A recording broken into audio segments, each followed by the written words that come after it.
Los nazis y la Antártida. El 22 de enero de 1939 una jabalina lanzada desde un avión Passat se clavó de manera perfecta en el centenario y virgen hielo de la Tierra de la Reina Maud, en la Antártida Oriental, a pocos kilómetros del Océano Antártico.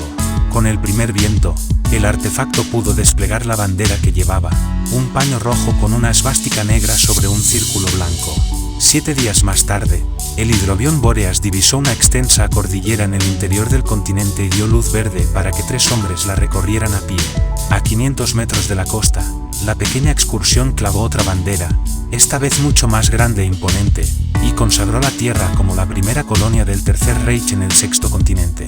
Al día siguiente, el 30 de enero, se celebró el 6º aniversario del ascenso al poder de Adolf Hitler en la sala principal del barco Schwabenland, con un discurso del segundo oficial, Karl-Heinz Rocke, quien recordó todos los logros del Führer y volvió a explicar los planes del líder. La Antártida debía ser territorio nazi. La expedición del Schwabenland zarpó de Hamburgo el 17 de diciembre de 1938 con rumbo sur.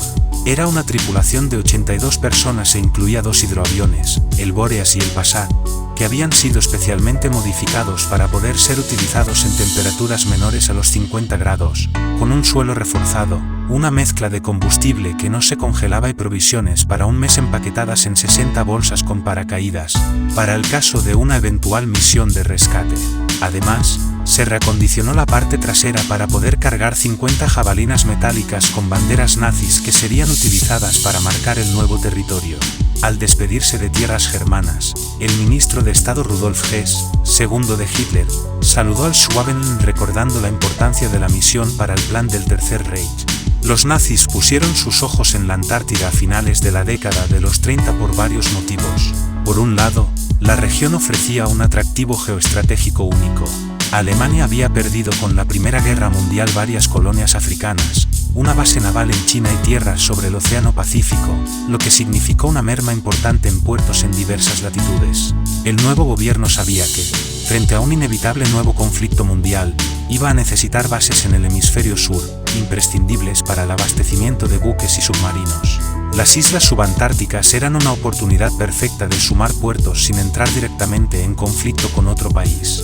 Lo cierto es que Alemania había hecho varios avances en la región a comienzos de siglo, desde la estación meteorológica en Puerto Moltke, en las Islas Georgias del Sur, hasta la mítica primera expedición antártica alemana del Gauss a cargo de Erich von Drygalski en 1903.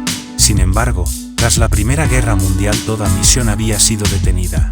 El Tratado de Versalles, que terminó oficialmente con el estado de guerra entre la Alemania del Segundo Reich y los aliados, consignaba en su artículo 118 que Alemania renunciaba a todo reclamo de soberanía territorial externo a Europa. Sin embargo, Hitler ordenó avanzar con el Plan Antártico pese a todo. No se trataba solo de una cuestión territorial, las tierras heladas tenían también un valor comercial para el régimen alemán.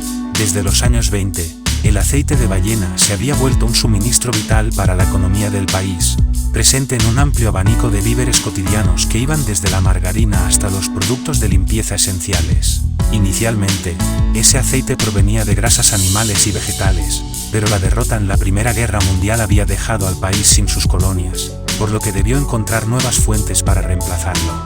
A medida que pasaron los años, la dependencia al aceite de ballena fue mayor, lo que impulsó al régimen nacionalsocialista a fomentar el crecimiento de la industria ballenera local, creando una flota propia que pudiera ofrecer mejores condiciones comerciales. Para 1935, Alemania era el mayor comprador de aceite de ballena, al consumir la mitad de la producción mundial y cimentando la política de autarquía económica del régimen de Adolf Hitler.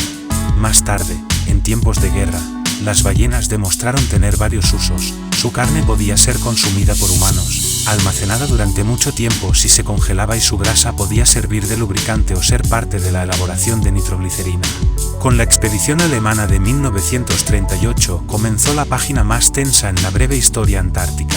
Y es que parecía que, de golpe y sin previo aviso, estas tierras lejanas y aparentemente olvidadas estaban en la agenda del nazismo y cobraban relevancia mundial. El historiador argentino Pablo Fontana, al analizar la pugna entre 1939 y 1959, destaca que el imaginario del helado continente comenzó a aparecer en la propaganda nazi con Colonia Mar Helado, un documental que se rodó a bordo del ballenero, y 1000 años de caza alemana de ballenas, un libro de Albrecht Janssen. Dos productos culturales que ayudaron a moldear épicamente el resurgir de esa industria como símbolo de la nueva y fuerte Alemania. La expedición del Schwabenland tenía un supuesto objetivo científico, la investigación climática por medio de radiosondas, la medición de las temperaturas del océano, la corrección de cartas náuticas y el estudio del relieve submarino. Sin embargo, lo que estaban buscando eran tierras para anexionar al régimen, un Lebensraum antártico. Lo hallarían el 3 de febrero, cuando el Passat sobrevoló los 71 45 minutos sur y 57 minutos este y halló un oasis perfecto para instalar una base. Encontramos una pequeña formación rocosa sobre la cual resplandecían piscinas de agua. Esta se hallaba a 100 metros al norte de una llanura de roca que se eleva del hielo con una temperatura exterior de 5 centígrados bajo cero y forma un estanque abierto y pequeño sin ningún afluente visible. Toda la llanura rocosa está casi sin nieve ni hielo, y tiene una apariencia húmeda y fangosa, escribió en su bitácora Richard Schirmacher, el piloto del avión.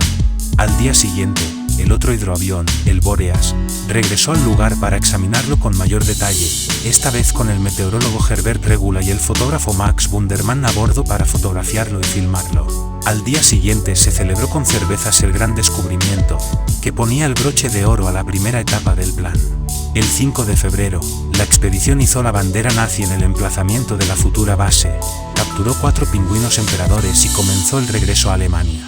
Los miembros de la tripulación llegaron un mes después a Ciudad del Cabo, donde les esperaba una felicitación por telegrama del prócer alemán de aviación Hermann Wilhelm Göring.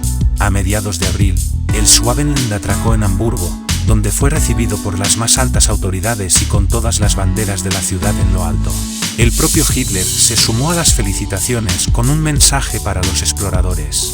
Sin duda, para el nazismo lo que realizó la tripulación del Schwabenland fue una hazaña.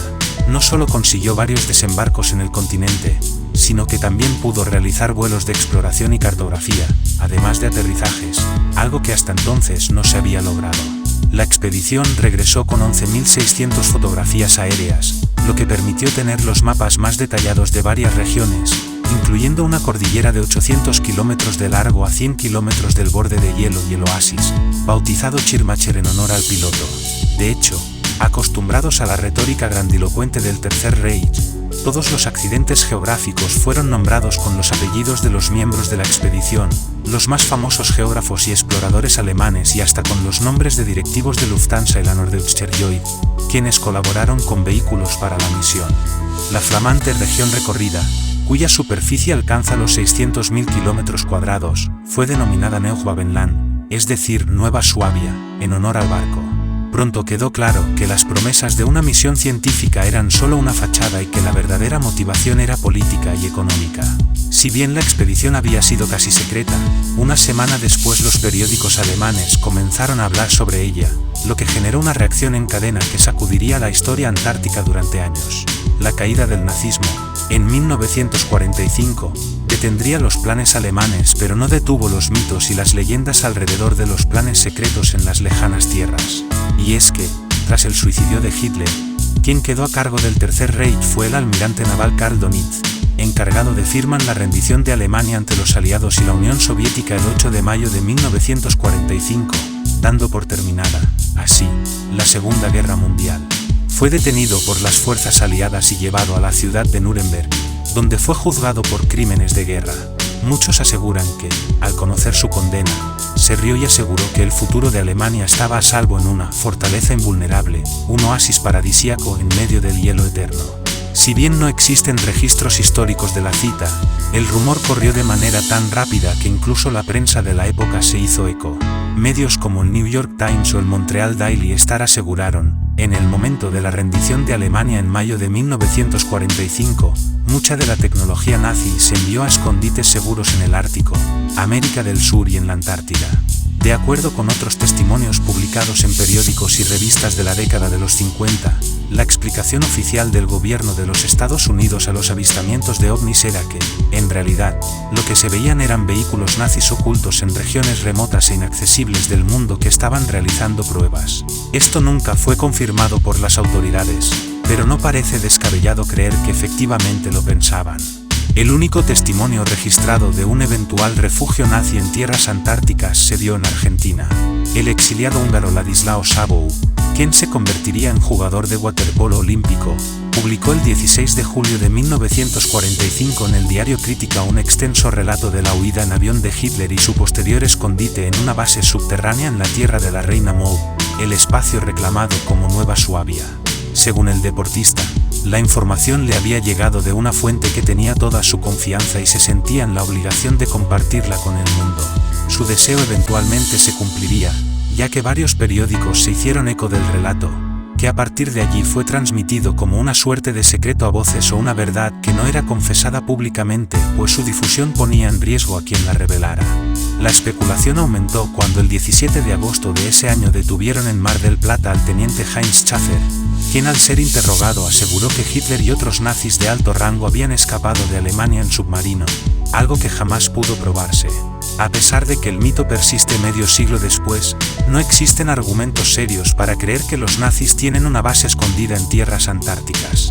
De hecho, Nueva Suabia forma parte de la Tierra de la Reina Maud, que se extiende por una superficie de 2,5 millones de kilómetros cuadrados entre el meridiano 20º y el 45º y que, junto con la franja marítima correspondiente, el país que la reclama desde 1939 es Noruega, que ejerce la jurisdicción a través de su Departamento de Asuntos Polares. Al fin y al cabo, los exploradores escandinavos Hjalmarri y Ser Larsen y Finn Lutzobolm habían sido los primeros en pisar el lugar 9 años antes y fueron ellos quienes le pusieron el nombre de la esposa del rey Håkon II. Desde finales del siglo XIX, Alemania había enviado expediciones a la Antártida, inicialmente en colaboración con otros países al ser con fines científicos. Erich von Drygalski descubrió la tierra del rey Guillermo, Wilhelm Filchner intentó cruzar el continente. En 1938 se organizó un viaje más ambicioso, la Expedición Antártica Alemana, que se puso al mando de Alfred Rietzsche. Era un veterano capitán de la Kriegsmarine que ya había llevado a cabo un periplo preliminar en 1912, patrocinado por Ernst II, duque de Sajonia-Altenburgo. En aquella ocasión la cosa terminó trágicamente, con la desaparición de su compañero de mando Herbert Schröder-Stranz y la muerte de 8 de los 15 miembros de la tripulación. Después, Richter combatió en la Primera Guerra Mundial como aviador y tras la contienda terminaría convirtiéndose en asesor de Lufthansa.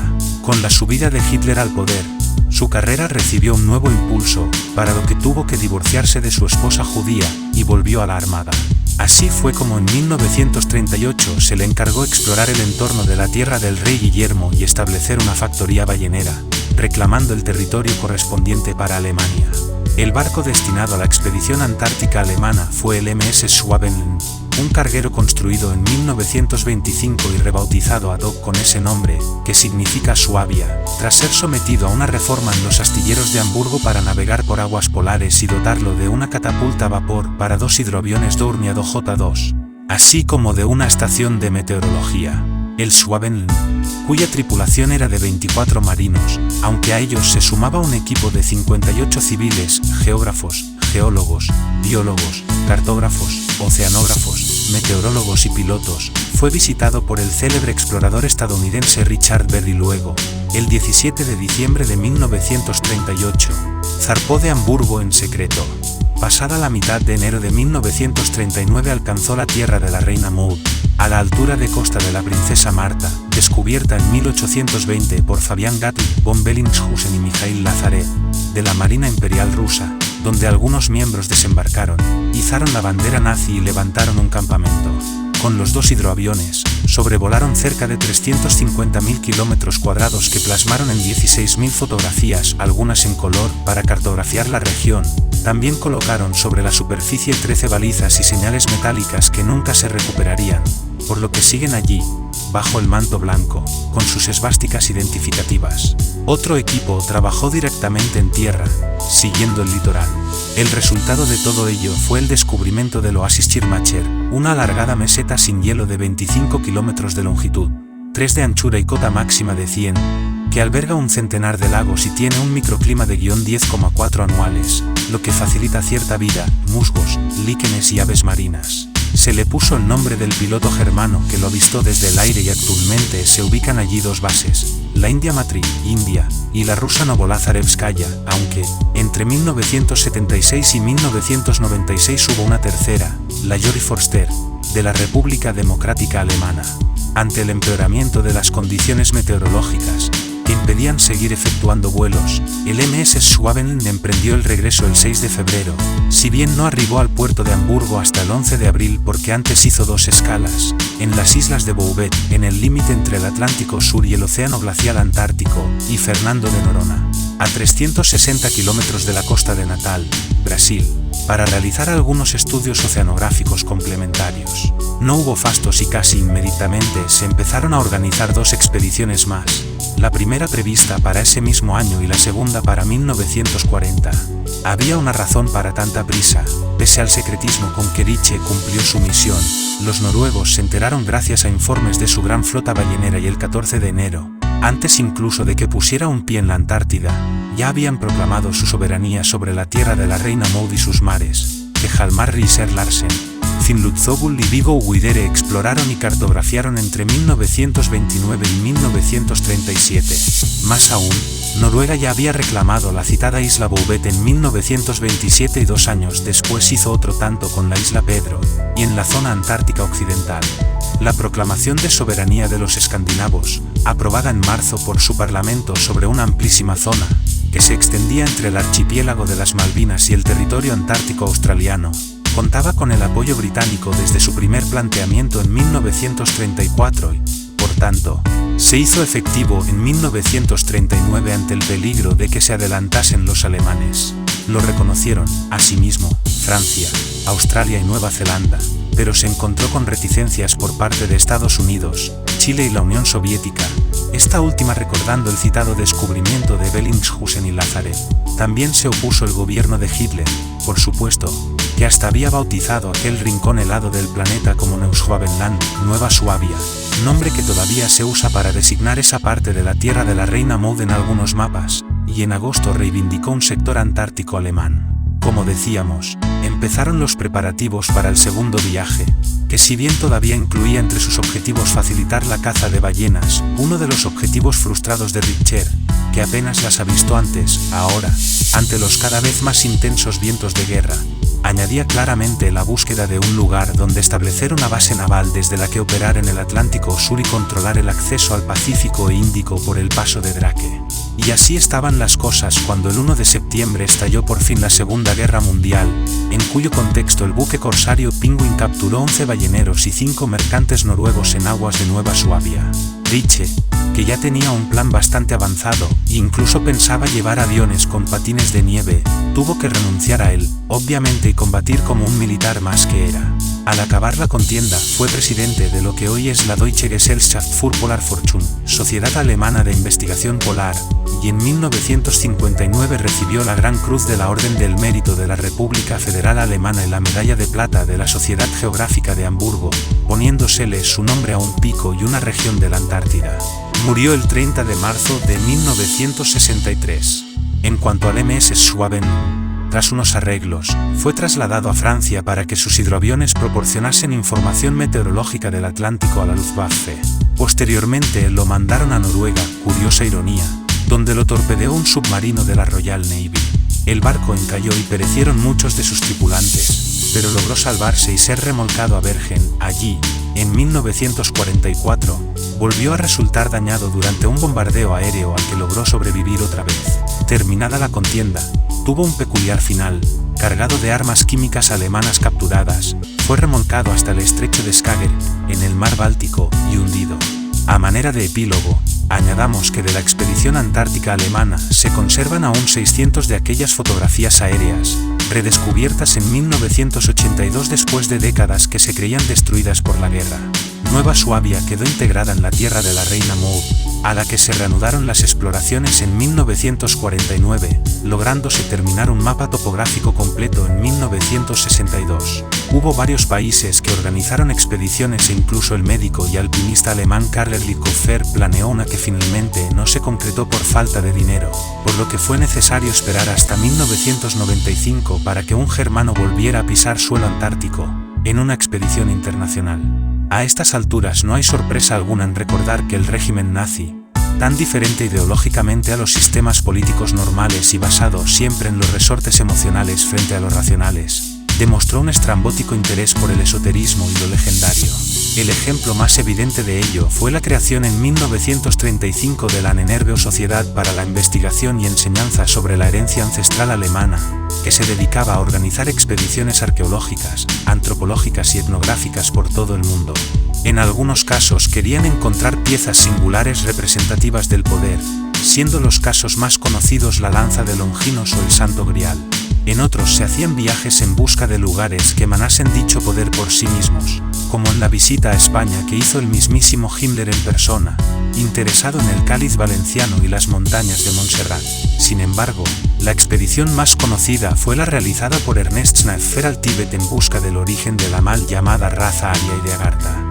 Agartha era una ciudad legendaria cuya principal característica radicaba en estar construida bajo tierra.